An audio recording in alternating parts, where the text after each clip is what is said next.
adalah gembalaku, takkan kekurangan aku. Ia membaringkan aku di padang berumput hijau. Saudara-saudariku terkasih di dalam Kristus, selamat pagi. Salam jumpa lagi dalam Sabda Siap Saji, Sabtu 14 September 2024, Pesta Pemulihan dan Pemuliaan Salib Suci.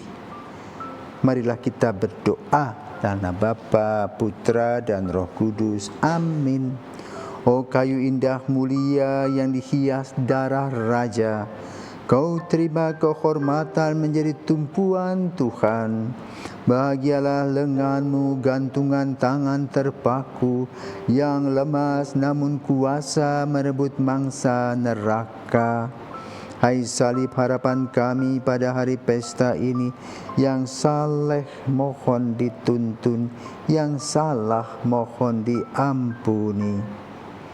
Tritunggal sumber selamat, dipuji seluruh umatnya, ditebus darah suci, mohon selalu diberkati. Amin. Mari kita berdoa.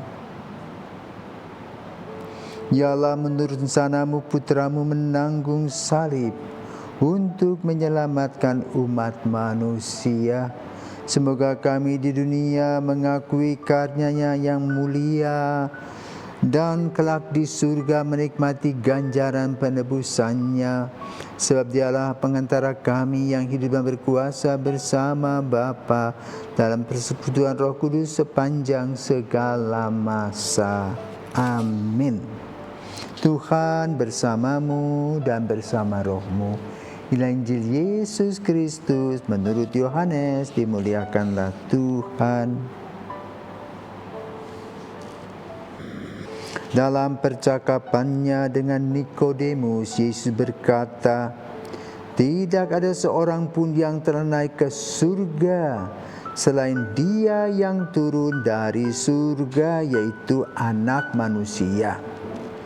Dan sama seperti Musa meninggikan ular di padang gurun, demikian juga Anak Manusia harus ditinggikan, supaya setiap orang yang percaya kepadanya beroleh hidup yang kekal.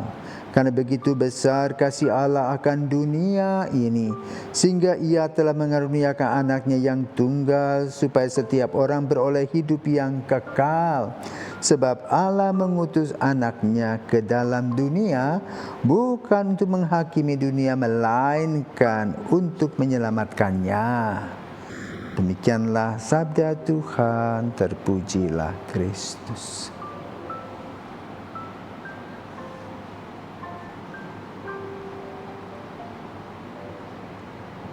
Saudaraku terkasih, hari ini kita merayakan penemuan dan pemulihan salib. Selamat pagi saudara-saudaraku terkasih yang dikasihi Yesus. Siapakah yang menemukan salib ini? Bayangkan, Yesus disalibkan sekitaran 3 tahun 30-an. Dan diperkirakan salib ini ditemukan lagi sekitar 320 atau 30. Jadi boleh katakan 300 tahunan. Tetapi ini merupakan sebuah karya penemuan yang luar biasa, karena kayu palang salib itu memberikan sebuah sejarah keselamatan, bahwa Yesus manusia, anak manusia yang lahir dari Bunda Maria dalam terang Roh Kudus, diadopsi oleh bapaknya Yosef, melaksanakan karya nyata, kasihnya yang luar biasa, mengadakan mujizat-mujizat, misalnya penyembuhan, Orang mati dibangkitkan, memberi makan ribuan orang, melahirkan kesejukan dan kedamaian manakala Yesus hadir. Ternyata disalibkan. Dan disalibkan dengan kayu. Luar biasa, Santa Helena, ibunda dari Raja Konstantinus, yang berikhtiar mencari semua artefak-artefak yang berkaitan dengan sejarah keselamatan yang kemudian disimpan di Roma. Nah, hari ini kita memperingati tentang penemuan salib itu. Karena itu Injil pada hari ini mengajak kita untuk melihat kembali bagaimana peranan Yesus di dalam karya keselamatan. Karena itu dikatakan, tidak ada seorang pun yang telah naik ke surga selain Dia yang turun dari surga, yaitu Anak Manusia alias Yesus Kristus sendiri. Dan dilaksanakannya melalui penyaliban. Luar biasa. Secara manusiawi menyakitkan, tetapi secara rohani membuat orang terkagum-kagum. Kenapa? Setelah Yesus wafat, Yesus bangkit dan menyelamatkan kita. Ini yang penting. Ya. Dan itu digambarkanlah, disandingkan atau dibandingkan dengan salib, antara salib dengan ular Musa. Kalau kita ke Bukit Nebo, ada sebuah ular besar dengan perunggu, ya, dengan tongkat Musa. Di mana tongkat Musa itu bisa mematikan kegelapan. Demikian pula salib bisa mematikan dosa-dosa dan memberikan kepada keselamatan melalui salib itu. Dan ini merupakan ungkapan iman kita kepada Kristus. Dasarnya adalah apa? Dikatakan dalam Injil, karena begitu besar kasih Allah akan dunia ini sehingga Ia telah mengaruniakan anaknya yang tunggal supaya setiap orang beroleh hidup yang kekal. Puji Tuhan, kita bersyukur bahwa kita dipilih oleh Yesus mendapatkan keselamatan itu melalui apa? Permandian dan sakramen-sakramen lainnya.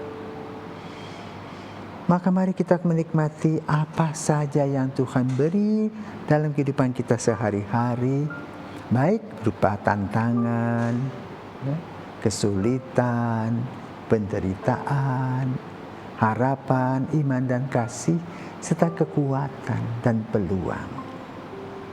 Karena itu kita perlu setiap hari merefleksikannya dan mengevaluasi hidup kita yang penuh dengan kasih Allah yang luar biasa. Seperti kita makan ikan, ya. Kita kalau makan ikan kita harus hati-hati agar tulangnya tidak kita makan. Demikian pula dalam menggeluti dan menikmati kasih Allah, kita juga harus cukup berhati-hati dengan apa-apa yang menjadi asupan kehidupan kita melalui tantangan-tantangan dan rintangan-rintangan yang datang silih berganti yang merupakan simbol salib penderitaan, tetapi melahirkan kebangkitan di dalam iman, harapan dan kasih.